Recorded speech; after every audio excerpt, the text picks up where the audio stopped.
Muy buenas noches, queridos hermanos en Cristo Jesús.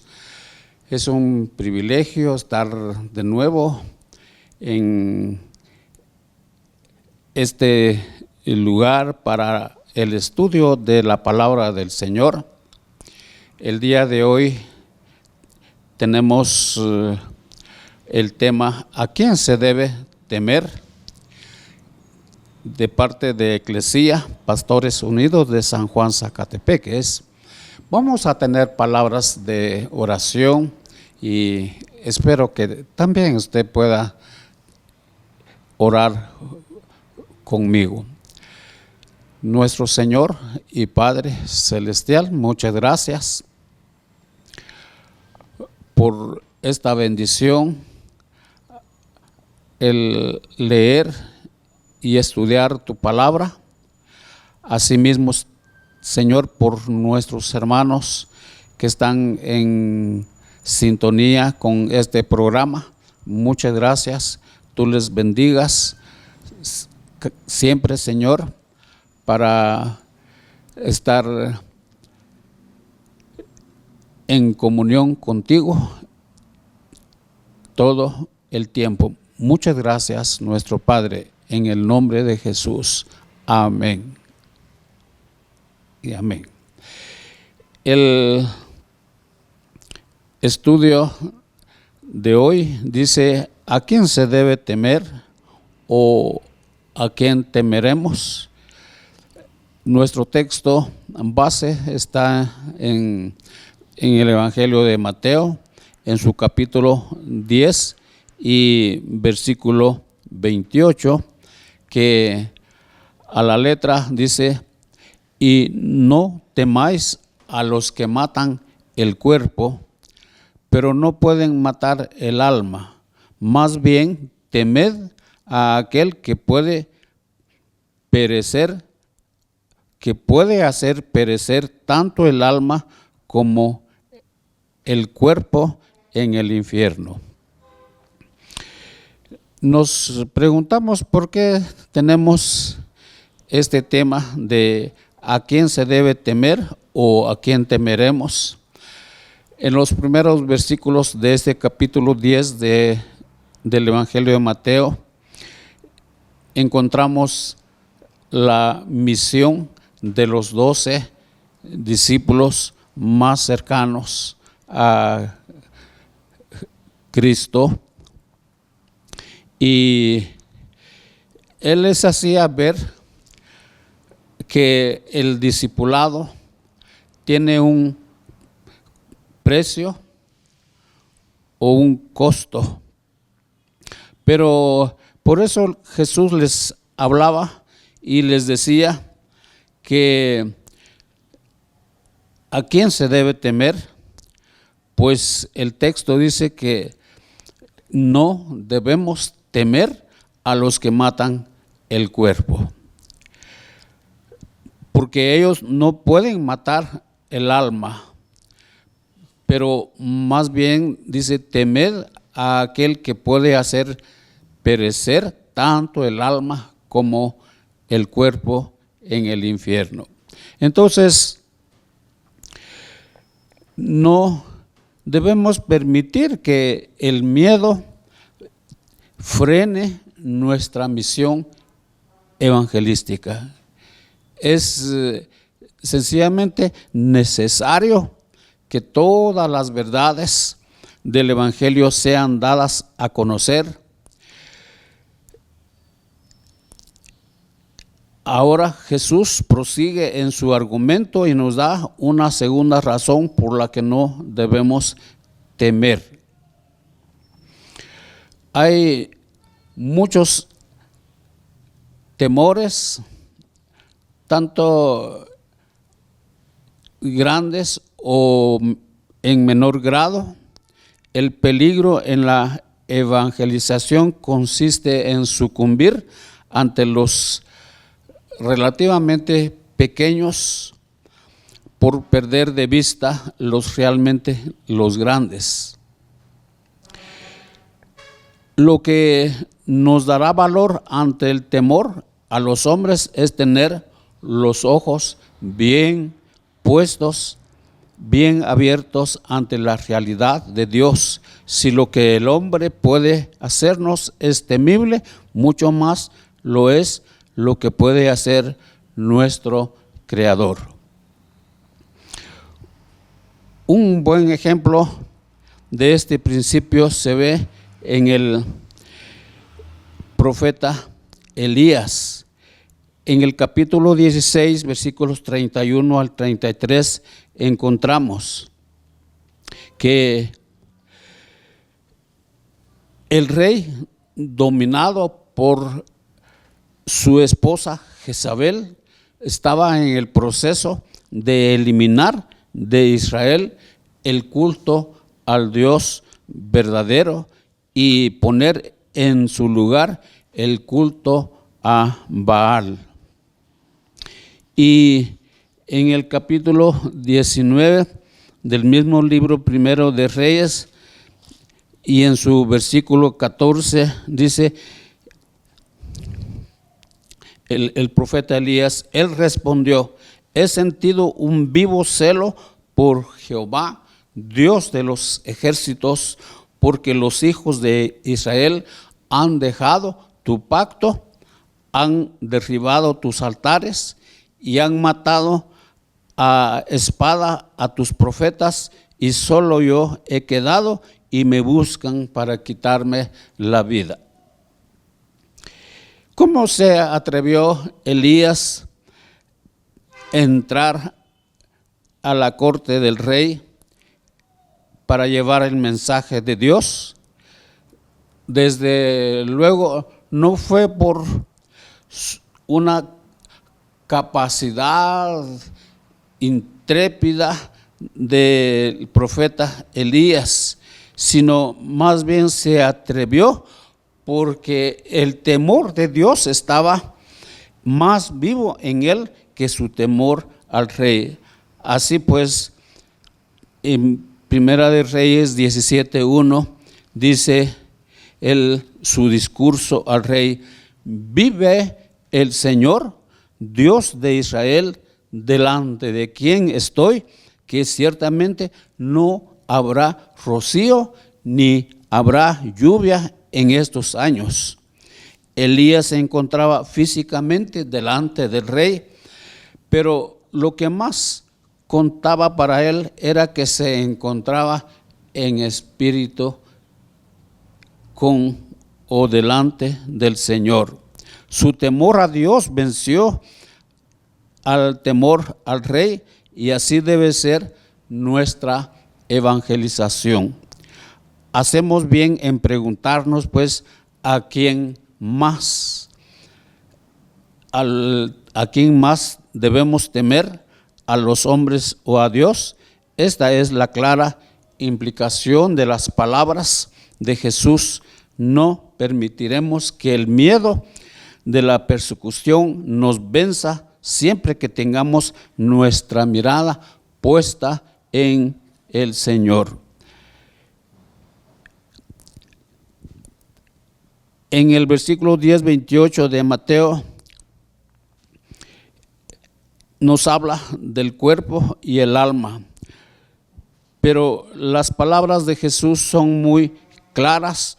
La razón por la que Dios es más temible que nuestros perseguidores es porque estos solo pueden destruir nuestro cuerpo, mientras que Dios puede destruir también nuestra alma. El ser humano se compone de dos partes: el cuerpo y el alma, es decir, aquello que el apóstol Pablo llama el hombre exterior y aquello que llama el hombre interior, según la segunda carta del apóstol a Corintios en su capítulo 4:16. Por supuesto, la relación exacta entre estos dos es muy compleja y motivo de mucho debate, pero todos entendemos esta diferenciación básica. El cuerpo es nuestra parte visible, la parte material. El alma es la parte inmaterial, es la parte que no se ve. En nuestra generación, la gente rinde culto al cuerpo y no valora el alma. Es decir, que rinde culto a las apariencias externas, pero descuida el verdadero yo. Dedica mucho tiempo al gimnasio, al maquillaje, las dietas y la poca lectura, la oración y la meditación. Se olvida de que debemos disciplinarnos para la piedad, pues el ejercicio físico aprovecha poco, pero la piedad es provechosa para todo, dice el apóstol Pablo en 1 Timoteo, en su capítulo 4, versículos 7 y 8. Cuida mucho su apariencia externa, gastando tiempo y dinero en peinados ostentosos, joyas, vestidos lujosos, y descuida su yo interior en el adorno incorruptible de un espíritu tierno y sereno. Se asusta ante las enfermedades físicas y acude rápidamente al médico cuando aparecen, pero no presta mucha atención a las enfermedades del alma. Por ejemplo, la impiedad, el egocentrismo, la alienación, la envidia, el odio y muchos más. Ni busca remedios para su triste condición espiritual. En todos estos sentidos, tendemos a prestar más atención al cuerpo que al alma.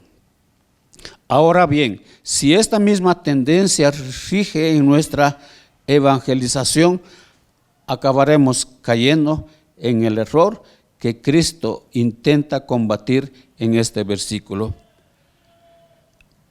Ante la persecución nos preocupará más la consideración de cómo podemos salvar el pellejo que la importancia primordial de salvar almas. También en este versículo Jesús nos llama a establecer las correctas prioridades en la vida. El cuerpo, desde luego, tiene su importancia, pero el alma tiene mucha más. Al hombre rico que solo se preocupaba por su comodidad física, Dios le llama necio, porque esta misma noche te reclaman el alma. San Lucas 12, 20. Aquí nos recuerda que si bien es cierto que nuestros perseguidores pueden hacernos daño físico nada más, esto no es nada en comparación con el daño que Dios puede hacer al alma. No debemos, pues, permitir que el miedo a la persecución condicione nuestro comportamiento, sino que debemos ser guiados por el temor de Dios. Este versículo también nos enseña que la persecución tiene sus límites. Las palabras de Jesús de San Lucas 12, 4 dice: no solo desvían nuestro temor hacia el objetivo adecuado, sino que nos ofrecen alivio y consuelo, aún en el peor extremo del martirio. Los hombres solo pueden hacer daño a nuestro cuerpo, pero a nada más. La vida física acaba pronto. De todas maneras, en cambio, lo más importante, nuestra alma no puede ser alcanzado por sus armas ni sufrir daño. No pueden matar el alma. Es natural que cuando te encuentras en la arena y el león está a punto de saltar sobre ti, o cuando estás en la hoguera y las llamas se te acercan, pienses mucho en tu integridad física y te concentres en el dolor que estás a punto de sufrir, pero lo que siempre ha sostenido a los mártires en esos momentos es su viva comprensión de que el alma vale más que el cuerpo. Hebreos 11:35. Comprendían que el dolor físico, aunque terrible, tiene sus límites.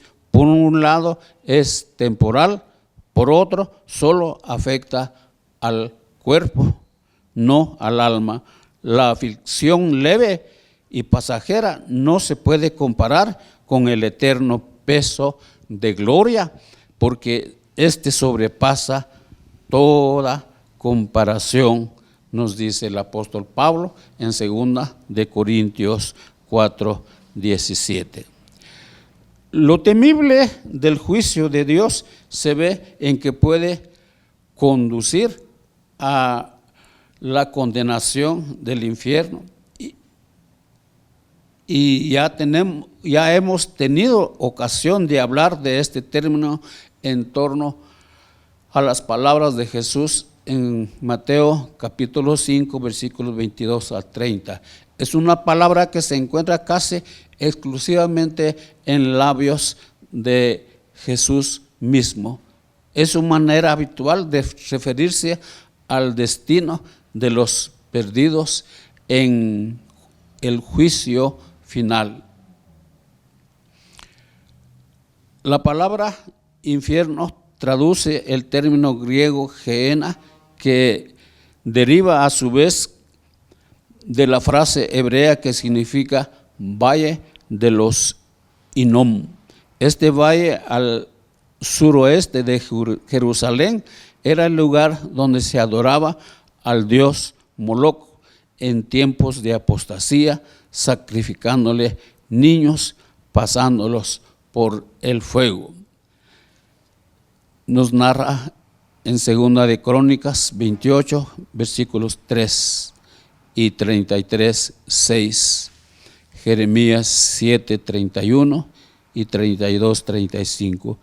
El rey Josías, para impedir que estas terribles prácticas pudieran continuar, profanó concienzudamente este lugar para quemar, convirtiéndolo en el vertedero municipal de Jerusalén, donde se quemaba la basura de la ciudad. El profeta Isaías utilizó Tofer o el fuego de Hinnom como símbolo del juicio de Dios contra los asirios. Tofet está preparado desde hace tiempo, ciertamente ha sido dispuesto para el rey. El Señor lo ha hecho profundo y ancho, una pira de fuego con abundante leña. El soplo del Señor como torrente de azufre lo enciende, nos relata el profeta Isaías en su capítulo 30, versículos 33.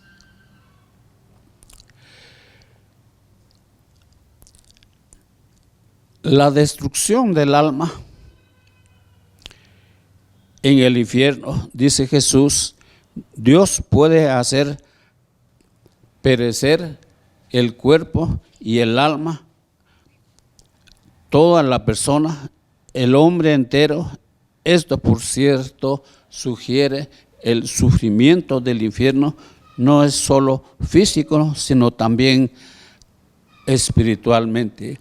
Pero en todo caso es evidente que la ira de Dios debe inspirarnos más temor que la furia humana. Hacemos bien en temer menos a los que en el peor de los casos solo pueden destruir nuestra vida física, y temer más a aquel que puede destruir nuestra vida entera en el infierno. ¿Qué quiere decir Jesús cuando afirma que Dios puede hacer perecer o destruir el alma en el infierno? Se refiere a la aniquilación de la persona o a su tormento perpetuo. Se presta esta palabra a una variedad de matices, desde la ruina parcial hasta la destrucción total. En nuestra versión de Mateo aparece traducida como hacer perecer, destruir, llevar a un fin lamentable, matar, dar muerte, perderse. Así pues, si buscamos el significado de esta palabra en su etimología o en su uso habitual en las Escrituras, el resultado es inconcluso. Puede significar solo que la persona queda arruinada o sufre un daño irreparable. Su significado debe ser determinado en cada caso, no solo por su etimología, sino por el contexto, y en el presente caso esto nos conduce al menos a dos consideraciones. Nuestra interpretación del verbo debe estar en consonancia con la primera parte del versículo.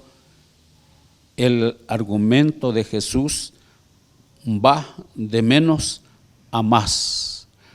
La animosidad de los perseguidores solo puede alcanzar el cuerpo del creyente, mientras que en contraste la ira de Dios alcanza el cuerpo y el alma. Igualmente, lo peor que pueden hacer los hombres es matar, mientras que en contraste Dios puede hacer perecer. Por la lógica del argumento, tendríamos que suponer que la acción de Dios no es mejor que la de los hombres y que la destrucción que Él lleva a cabo es algo aún más definitivo y completo que matar. La primera parte dice que matar. La primera parte del versículo, no temáis a los que matan el cuerpo, sugiere que en el peor de los casos la persecución puede conducir a la destrucción del cuerpo.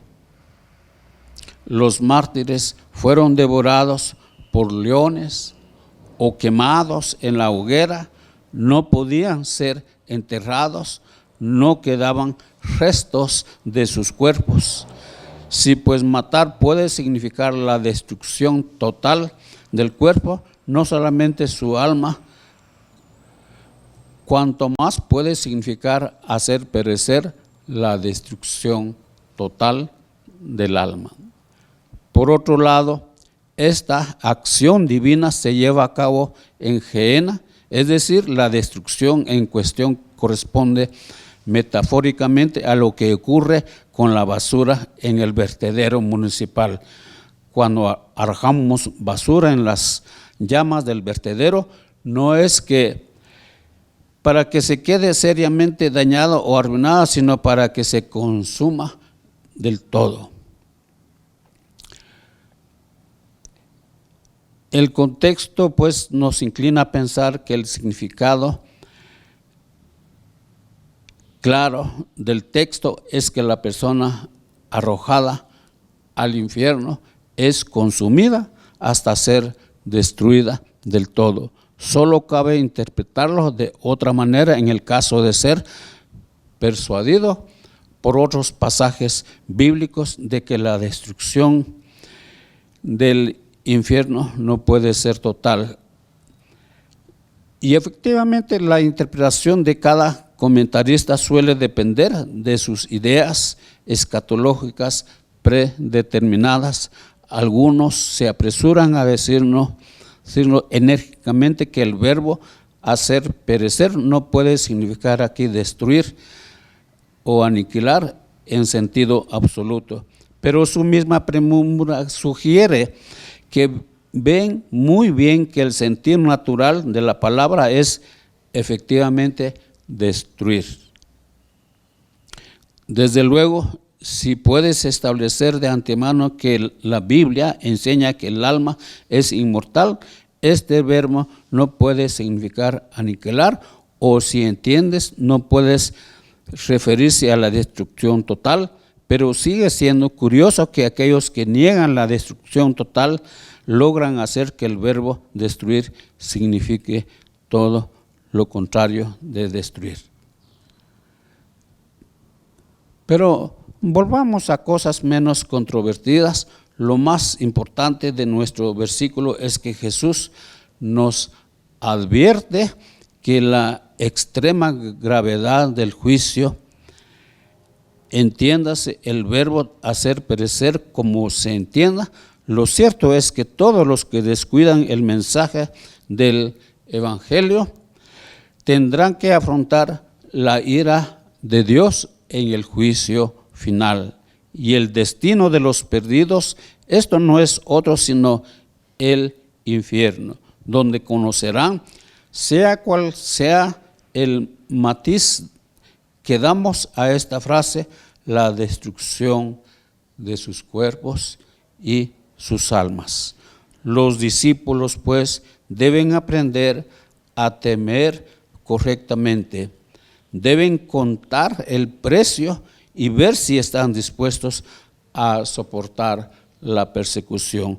Pero también deben contarlo en el sentido contrario y calcular el coste de no seguir adelante en el testimonio. La fidelidad del Señor puede conducir a la destrucción del cuerpo, pero la infidelidad puede conducir a la destrucción del cuerpo y del alma en el infierno. Mis amados hermanos, no nos detengamos.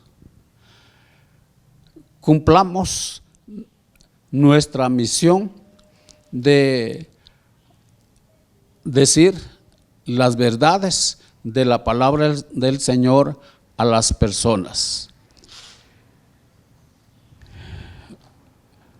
A veces tememos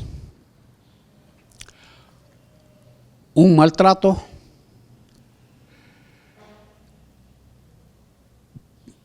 pero en nuestro caso solo es hasta allí, porque ya no sufrimos como en los tiempos pasados, según la historia y lo que hemos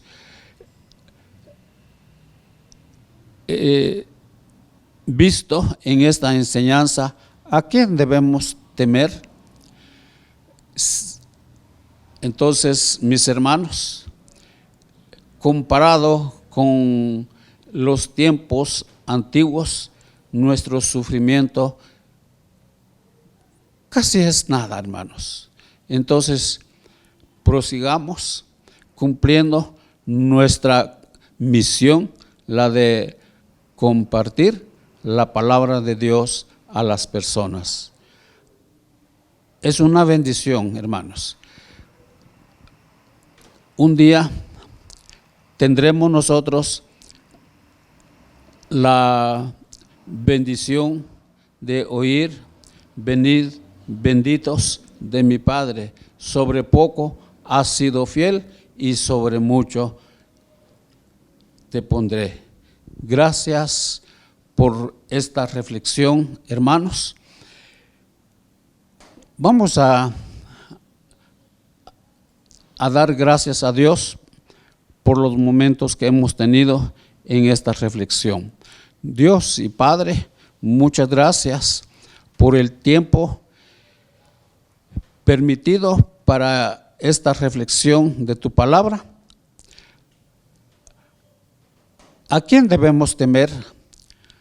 Pues el hombre puede destruir el cuerpo, pero no el alma.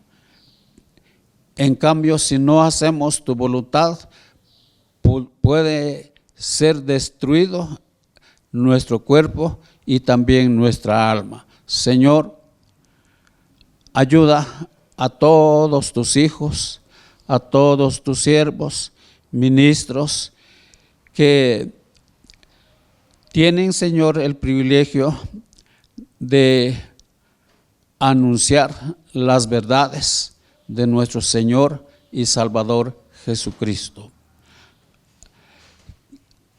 Ayuda, Señor, a cada uno y disfrutemos este privilegio como tus hijos, como tus discípulos, Señor. Muchas gracias.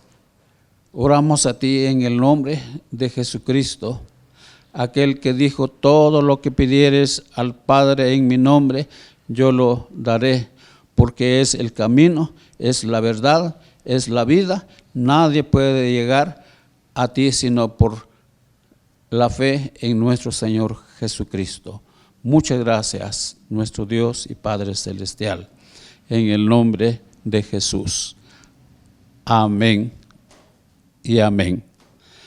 Hermanos, esto ha sido el programa de Eclesía de Pastores Unidos para la proclamación del Evangelio desde San Juan, Zacatepeques. Bendiciones del Señor. Amén y amén.